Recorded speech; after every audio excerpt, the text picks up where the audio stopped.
Hello and welcome to the Lorna Marie Fitness Podcast, the show where we talk all things fitness, health, mindset and lifestyle to help you become fitter, healthier and happier. I help busy people who lack time, motivation and self-belief to look and feel great again. If you want to work with me, head over to lornamariefitness.co.uk, but for now, enjoy this episode. A very warm welcome to Denise on the Meet the Members podcast, or Meet the Squaddies series. Denise, could you start by telling us a little bit about you, so where you're based, what you do at the moment, please? Okay, I'm 67, I will say that. I'm based in the Cotswolds, so it's a lovely area. And currently, basically I'm retired. I had a accountancy practice, my own business, and I retired 5-6 years ago now. And I've always been interested in fitness. I've done lots of events. Always in my spare time, I started all the qualifications of personal trainer. So I had them all running in the background, but not actually doing anything with it. And then I thought I'll actually do some classes. So I hired the halls, as we all do, go down to the village hall. And because of my age, I decided to work with seniors.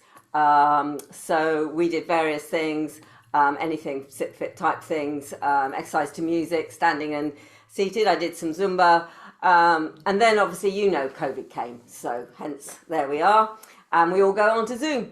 And I've still got my little group. There are 20 of them, and they meet me every morning about 9. We do 9:45. We do a 30-minute session, and some of them will come to a couple of early sessions I do at 7:30, but generally they all join at the 9:45, and we do everything. So obviously I'm bringing in all the things that I've learned and the qualifications I've got. So we do qigong, then they do stronger, we do just whatever. We just meet the government guidelines, and it's great because they range. As I said, some of them are in their late 80s. And some of them are as young as me, so in their 60s. So that's what I do that now. But because I am retired, I'm not working as such, and I don't call that work as such because we go boating. We've got a narrowboat. We do a lot of walking, and that goes to those events that you were talking about. Everybody when they work, they have to have a release from work. You've always got to have something, and my release was always doing running events and walking. So I would always, and usually it was running. So that's taken me all around the world to different things. I didn't get totally involved in running, as I was saying earlier to you, Lorna, because you're running your business. I had to get my business off the ground. I got my family going. So I didn't really get, other than doing some marathons, I really didn't get too involved in doing very much. And then my husband died suddenly in 2001, leaving me with 4 children aged 16, 15, 13 and 10. And it was a bit of a shock, obviously. And anyway, we dealt with it. Luckily, my clients were very good. So I took some time off, but I couldn't take very much because you're working for yourself and clients need their accounts doing, they need their tax advice. I generally was a tax advisor. So, I had to get back on the wagon, so to speak, but I think that was probably a good thing. But I was very aware, and this is what point, I was a panicker. I panic at anything. And I was very aware that my children were quite protective of me, and they weren't being the teenagers. Teenagers need to be selfish. They need to have the fun. They need to be that. And they weren't. They were being very nice. In fact, to the extent that when they were going out, especially the 16-year-old with his friends, they asked me to go with them. And that was when I thought, no, I've got to reel this in, so to speak. So I heard about the Marathon des Sables, and a friend of mine said she was going to do it. As turned out, she didn't do it. She wasn't going to do it. I, meanwhile, just didn't even read anything about it. Thought, this sounds a good idea. Made sure I had a friend to look after, just keep an eye on the children while I was away. I thought, yeah, okay, I'll do it. So hence they all got involved. All the family got involved with it because they were a little bit worried. They didn't actually look too much into it. My eldest son was able to drive me to some practice events and then pick me up afterwards. I had to buy gear, all of these things, and they all said to me, "Mum, you're never going to do this. You don't know what a sleeping bag is." And never mind trying to cook for myself and carry my kit. But that's what I did. I went out there and we did the 5 days. And yeah, it wasn't that. It was hot, but it was fun. And I learned a lot. I learned a lot about myself, I think. And I did have to deal with things. The very first day, I got on the coach and my whole bag just went all over the coach. I'd lost everything, my food, all the things. It was just very funny. And then and I didn't have any sun cream, and that was the big panic because we were going into the desert. So everybody whipped round to try and I had a mix of different sun creams. So, but yeah, so we did that. That then led on. I thought, well, on the way back on the plane, we were all quite relieved. We'd done the Marathon des Sables, this little group of friends, and they said to me, "Well, we're going to go up to the Yukon next because we think we've done the heat, the 40 degrees plus. Let's go low." And I thought that's a good idea. And at that stage, then my daughter, she just had her gap year. So she was in the middle of wondering what to do. So I said to her, "Look, why don't you come with me to the Yukon? Why don't we do this 100 miles together? We won't do the long one. We'll do the 100 miles. It's cold and we'll get sorted." So everybody said, so we went out and we had quite a lot of publicity because the mother and daughter event. And the lad said, "Do you realise you are keeping us awake when we're marching through because all you two are doing is yelling at each other to keep yourself going?" But we had good fun. It was a very good bonding session with both of us. So that was nice. She was 19 when we did that. So wow. So for those who don't know what those two events are, could you explain a little bit about what's involved in those events? Right, the first one is marathon. It is a hard event. You have 5 days, I think, or 5 days in the desert. You have to follow the courses that they've said. So it's there's one long day which takes sort of the 2 days, and that's 72 miles you've got to do, going over the dunes. You have to take all your kit. You get given the water, but you have to carry it. And you can't throw any kit away. So the big thing is to try and keep your pack as light as you can. So obviously you're not taking makeup, things like that. You're taking you count the number of wipes you've got, everything, so that you don't carry, especially me, because I really didn't want to carry too much. And you try and make your food. You had to have so many calories. They check it for your food. So you had to work out what you're going to eat. And I found certain biscuits, I don't even like them, but they actually had loads and loads of calories, and that was good. And I made little packets for every day, and cornflakes, I crushed cornflakes with dried milk. So then all I'd have to do was add some water. So that was really light. They were quite edible. I didn't take a stove. I realised I wasn't going to carry a stove, and I'm not really that type of person. So I had to eat cold. Yeah. And you shared a tent. You don't know who you're going to get with. I didn't know anybody. And so you just join in, and they had 8 people to a tent, all different people. I was with 7 guys, and they were really nice. And then everybody started the event. So each day you started on the start line, and you didn't see them really until you got back. You might be back first, you might be back second, third, or whatever. It didn't matter. And or some people couldn't make it, so they had to, they withdrew. But the rest of us kept going. So yeah, it's such a mega challenge. How many people dropped out, do you think?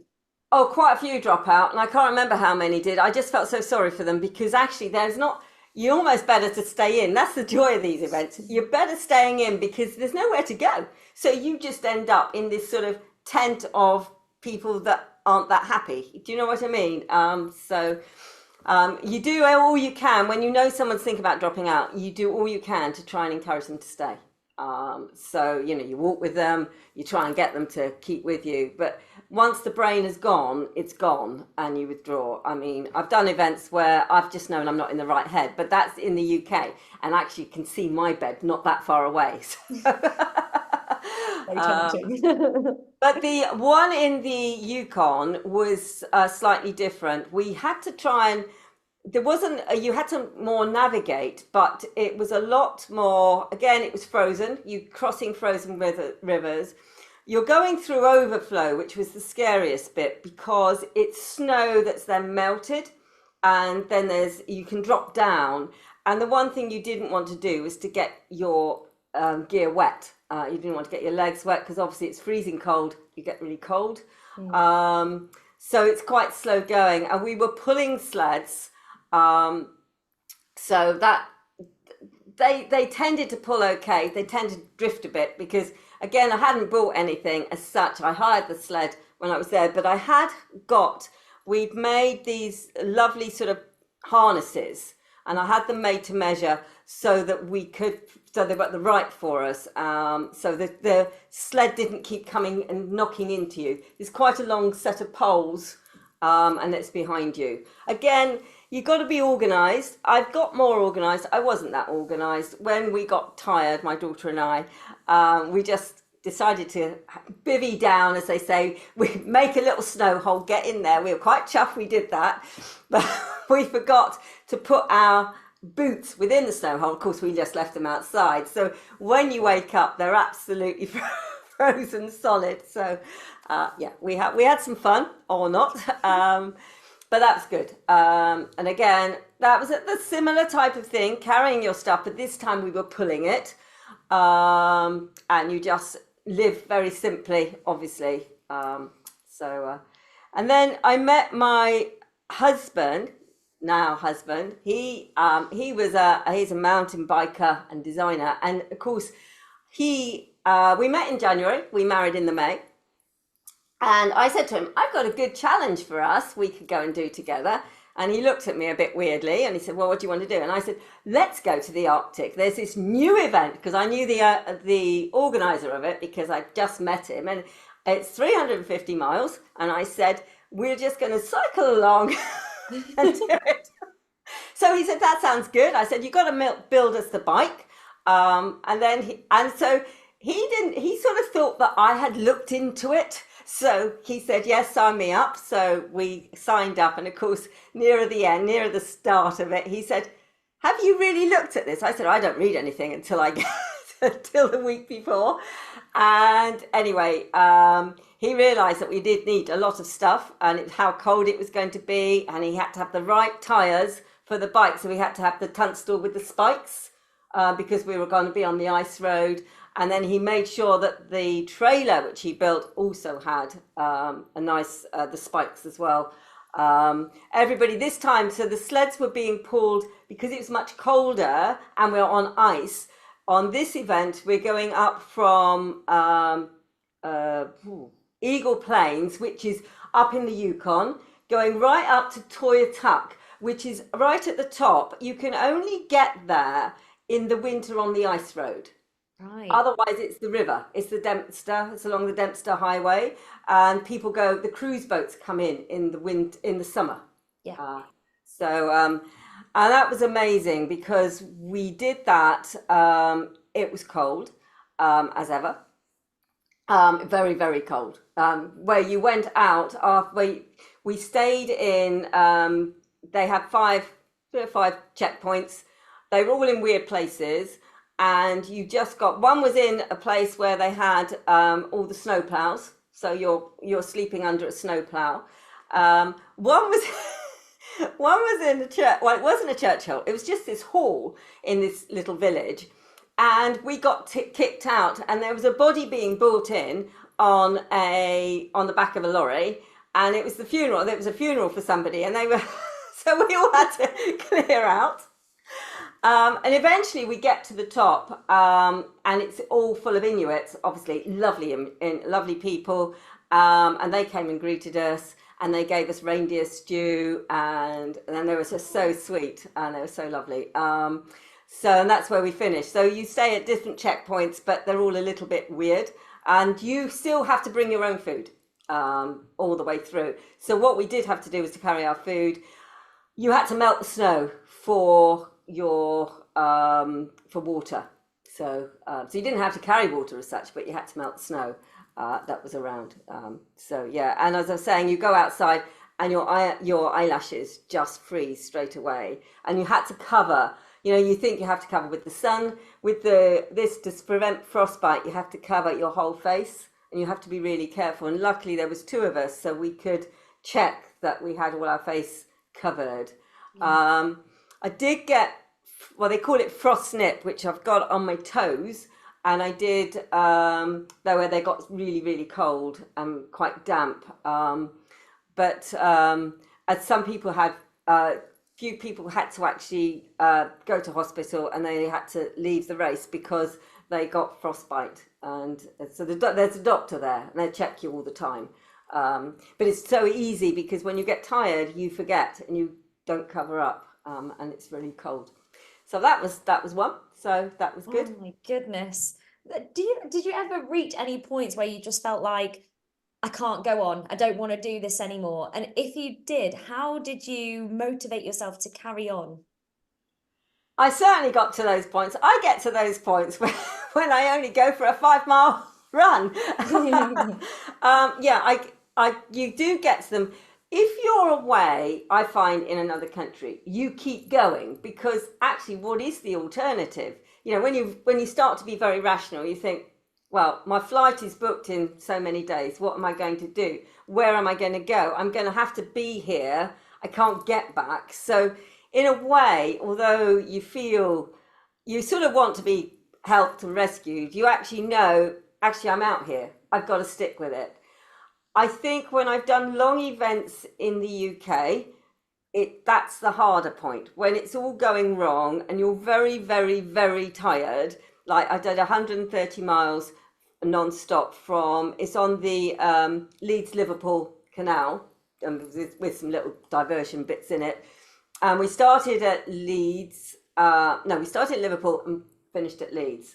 And you are so tired, and you really don't. And they have what they call it the wagon that will come at any time and take you to a station. So you've got that temptation, and that you've got to fight that. And all I could think of, well, actually, I could think of, we booked into a hotel in Leeds right at the end, and I was envisaging that hotel, and I was thinking, well, I've got to get there by canal. I've got to keep running, walking and doing it. So yeah, but I have to be honest, I haven't always achieved. You can't always achieve, and sometimes it's not right, and you just think, no, do you know what? I'm calling it quits now, ready to do another one. And when I've done that, I've not regretted it because I've just known in my head it wasn't, and just signed up for something else and said, next time I'll be there. And that's how I've dealt with it, you know. Yeah. But as you say on your classes, Lorna, you don't give up. You might have a little rest, but you don't give up. We don't stop. Exactly. This is the journey. We don't give up. It is the journey. One in front of the other. If you need a mini break, that's fine. And that's exactly what you did. And Yeah. actually, a lot of people would have done that, then felt really bad about it, felt really guilty. Oh, could I have maybe done a little bit more, and sort of dwelled on that decision? But what you did was the exact right thing. It wasn't right for you. You made that decision, you called it, and you moved on from it. You just drew the line, thought, right, well, what I'm going to do is think about what I'm doing next. And so many people get stuck in the, oh, should have, could have, would have, and there's just no point. It's a waste of time. It's a waste of time. You know, move on. Just, you know, what decision you make, you got to go with it.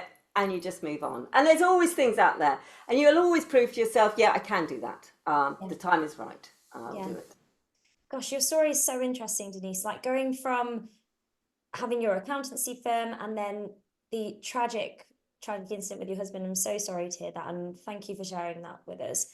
It just really shows how determined and resilient you are, and how you've had to be as well. And going from someone who felt really anxious and really nervous and, as you said, like a bit of a panicker, to someone who's like, right, do you know what I'm going to do? I'm just going to do 350 miles in the Arctic, and then I'm going to sign up to all these events. Yeah. What was it, 120 miles from Liverpool to Leeds? Or 130. 130 Don't forget miles. that last 10.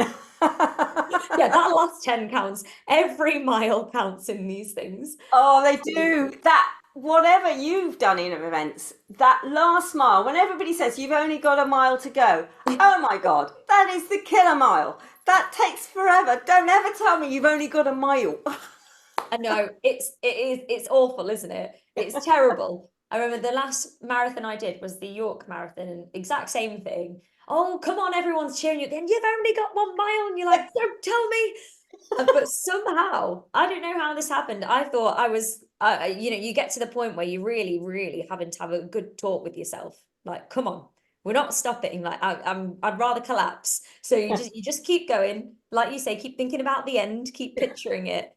And then I told Will, I was like, I don't know how I managed to do that. Like, I don't know how I got across the finish line. He was like, yeah, but you really picked up your pace. It came from nowhere. And sometimes it just does, doesn't it? It does. As I said, sometimes if I'm really angry, you can go quite fast. Yes. And the other thing I do is think about, we all try and eat healthily. I know, and we all do, and especially if you're training for an event, you do try and eat healthily. Um, and all I'm thinking about is the rubbish I'm going to eat right at the end. And we did an Oslo 50, and it was beautiful. We were near the end, and everybody had packed up and gone home. They promised you a meal, but there was no meal at the end or something. Anyhow, and I said to John, I said, I want a McDonald's. I need a McDonald's. I want that now. I need a burger. And we must have paid the most extortionate amount of money for this burger. We went everywhere till I can find a burger house. And that's all I wanted was burger and chips. And I was but it kept me going for those last few miles. I was only thinking about this burger. So I think promise yourself. well, it's always you only want. I think because obviously you're using everything up, and you just really need the salts, the sugars, and everything. And so rubbish food always works. It just works fine, just for that time. So yeah. I'm absolutely the same. If I do any challenge like that, I always think like that. Yeah, I'm good. What am I going to eat? Yeah, I'm going to eat this big pizza, get my favorite pizza in, and then afterwards I'm going to have all the ice cream and yeah. And then I find quite often when I get to that point, like or I'm gonna have the prosecco. Yeah, crack the prosecco open. Then I don't really feel that great, and I don't actually really want it when I get there. But up to the lead up, I'm like, yes, I need it now. no, I order it, and then I really don't eat it. It's like, I will eat a McDonald's, but I won't eat. But I think I'm going to have a glass of wine. I think I'm going to do that.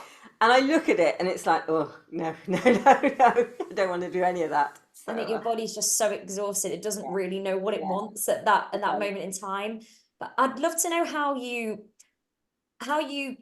kept your body going through these different events. So you've not just done one or two or three or four, you've done so many and so many ultras. How did you train to do those?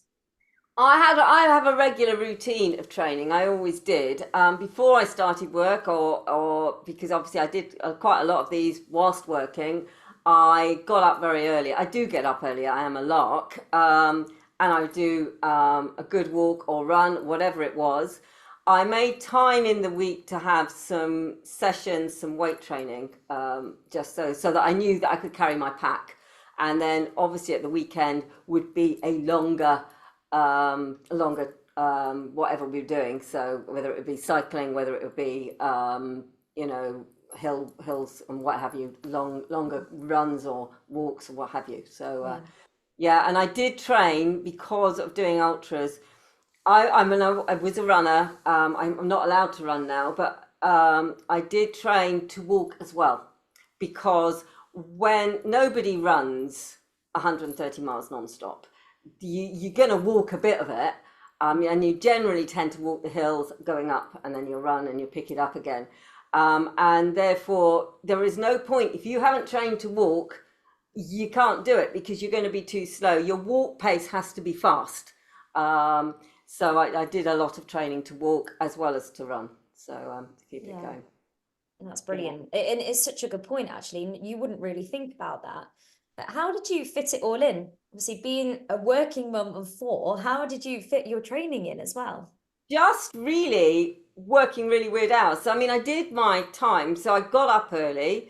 Then I would, once everybody had gone off to wherever they had to go for school and things, I'd make sure I'd gone into it. Obviously, you can work from home. I can still do it. So I went into the office, came back. I try and get home before everybody else did and go for something else and do another bit of training. And then in the evening, I would do some exercises indoors as well. So yeah, and it just depended. But I've always, as I said, even now, and I'm retired and I don't have to get up early, but we're out on the common, like today with the dogs, we're out there at 4 o'clock this morning. So before I've even done any of your power walks, we've already done 5 miles with the dogs. We come in and then we do a power walk because obviously with the dogs it's not that fast. And then we do exercise or whatever I do. So I'm quite regimented with routine, and so it's into my brain. So I'm not very good though in being flexible, because no. So when people say to me, "Could you do something?" Oh, no, you know, Saturday morning, no, disaster. I am doing my long run. I am doing my this. Yeah. And Friday night, no, I am not coming out too late. I cannot drink. I cannot do that because I've got to get up and So yeah, you have to be a little bit. Well, I think you have to be frank, actually, I think you have to be selfish anyway, in the nicest possible way. I think you have to be, you paddle your own canoe. It's your choice in life what you do. But you gotta know where you're going, and it's the journey. And if you choose to do it with somebody else, with the issues that can be, that's your choice. But it's nobody's making you do anything. You are doing it. Circumstances happen to you. Nobody wants. We all have bits of bad luck and things, but it's how you then deal with it, I feel, and it's your choices. It's nobody else's choices. It's you. You get luck, you get good luck and bad luck, and it's what you do with it. I always feel, and I think you have to realise that, and it is. It doesn't matter. It's not strength of character. It doesn't matter. At the end of the day, it is how the individual deals with it. You know, and obviously choose help. Choose other people. If you think that's going to make me like, that's why we do your classes. I don't pick up dumbbells by choice, Lorna. I really don't. I really don't like doing those press ups. But I know when you're looking at me, You know. I do. I do it, and that's the joy of it. And I know everybody else is doing it too. And you just feel we're all in our rooms and we're all doing this, and you feel part of it. And I just know on my own. Well, I certainly wouldn't pick up the slightly heavier ones. I would be almost picking up a feather going up and down. You're accountable and you're in it together. And I Yeah. love that saying. You're in your own, do you say your own canoe? You paddle your own canoe. You paddle your own canoe. I love that. And it is so true. We can't control what happens to us, but Yeah, we definitely can control how we respond to whatever life throws at us. And that's that's something that I'm constantly reminding myself, just respond, yeah, respond. Don't ever react, respond, and you that's it. control the controllables. And it's so true. I think we all just need to remind ourselves sometimes, but I really like that saying. Thanks for sharing that. And just moving to kind of now. So I know obviously you're there at 6:30 in the morning, we wave at each other, you've got your green lights on, and you're now picking weights up. And I know how far you've come since you've joined us, Denise, and I know it's been quite, in a way already, quite life-changing. So what are you mainly focusing on right now in terms of your health and fitness? Well, I want to keep being able to keep. I know I'm not going to be running, but I want to be doing walking, power. I mean, really fast walking. We test each other. I go.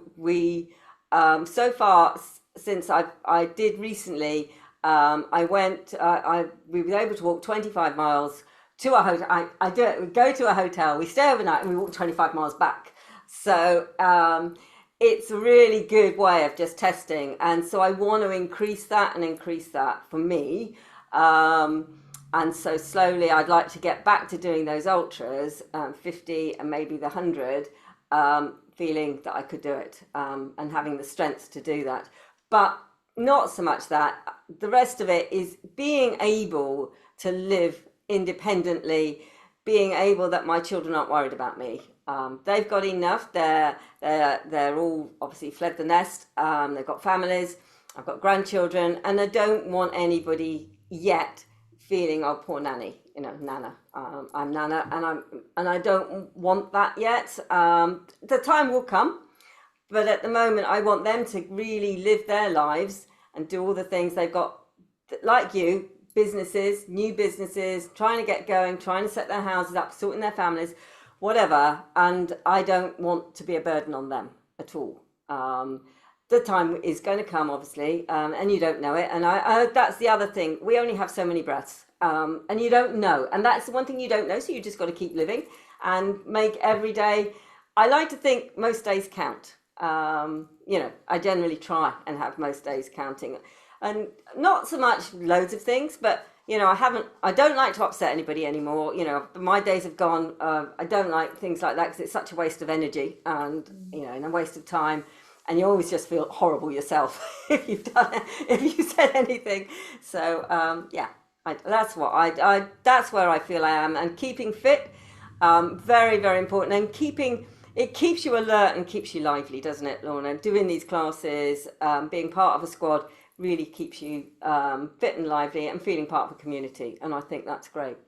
It really Given is. where we are, because I don't live near you, can't always get to join in on some of your other stuff, but it's just so nice that we see each other, feel like you're in my home. Oh, absolutely. Well, we were laughing just before the podcast about how John hears my voice every single day and you feel like I live in your house. And it's probably like that for so many squaddies, but it is really true. And I feel exactly the same way. We all start our day together. It's almost like a bit of a touch point, right? Okay, off we go, everyone. Or even if you're on the live replay or on demand, because of the way that we do it and film it, you're just as part of what we're doing as anybody else. And it doesn't matter where you are in the world, does it? But it's having that support network of people who are just really uplifting and really, really positive. And like you said, just surrounding yourself by niceness. It's just such a waste of time to have any upset in life. Let's just really focus on the positives and how we can make the most out of every single day. And I think that's exactly what we live by. I really do. I do. And I think there's so many people you don't know when somebody's a bit off. You don't know what's happening in their life to make them off, actually. And I think that's what I'm learning all the time. You don't know what's happening to other people, and there isn't everybody that's got a perfect life. We're not perfect people, and therefore, you've got to give people some allowance for the things they may say or do. And I think, just move on, just and surround yourself with positive people. The other side is when there are people around that are fairly negative, and it's quite hard. You don't want to take their energy because their energy brings you down. It's true. You're the average of, is it the 5 people you spend the most time with? And even if those people are online and they're in the squad, well, you're going to be in a very good place. You're going to be feeling like a fabulous person. Yeah, absolutely. Oh, well, I honestly think you're such an inspiration, Denise. And I think you are. I think you're going far. I think I'm glad to know you when you're up in lights and everything. I think I know her. That's hilarious. Oh, well, that's very, very kind. I don't know about that. In the meantime, I'm just absolutely loving what we do. I feel it's my mission now just to look after everybody in our fitness family. Lovely. And going back to the whole, you don't know what people are going through. I think everyone is going through something behind closed doors. Yet when we're all in that class together, whether you're on the half sixes or you come in the evening or you do on demand, that is your time. It doesn't matter what's going on behind that closed door. Like it's about you in that moment. And I think that's one thing that a lot of people don't understand or take for granted, that it's not just about your physical health. It is about what's going on inside. And that class can just make such a big difference. So if you ever come across anyone who's been a bit off, just tell them to get to a booty band class, and that would sort them right out, wouldn't it? I'm going to do that one on demand. I haven't done that yet, so Looking Oh, forward. you should see what Susan's put in the group about it. I think I just about killed everyone off today, in the best way, obviously. So just before we finish the podcast, do you have any parting advice or one thing that you think would really help, or one thing you wish you would have known? Yeah, what's one thing that stuck with you? I don't know. Really, life is a journey, and it's not the end that you're after. It's to enjoy or to appreciate every day that you do. It's not. It's not where you've gone to. It's as you're going, and that is it. Life is your journey, and just enjoy it. Just don't take it for granted either. Such great advice. That's brilliant. Thank you ever so much for coming on the podcast, Denise. I really love this. I could talk to you for hours. Oh, thank Oh, you very much for having me. I hope I haven't bored anybody, and but it's lovely being part of the group. Lovely, lovely, lovely, lovely. I hope to catch up with you, somebody on a live when we, I know you go to things in your village hall and things, and maybe one day I can get there and join you. So, oh, definitely. I mean, that's why we do so many, with the hope that everyone has the opportunity to make at least one or two out of the year if they want to. Because I realise it's not for everyone, but it's nice to have that option. So, this is where we're going to be, and come along if you can. And I'll just keep doing them. right. Well, They're we'll all we'll good fun. attempt. As I said, John's quite keen, as you as you know. So we will try and come to one. So Oh, yeah. it'd be great. It'd be great to see you. Oh, thanks so much, Thank you. Oh, Denise. thank you. Thank you.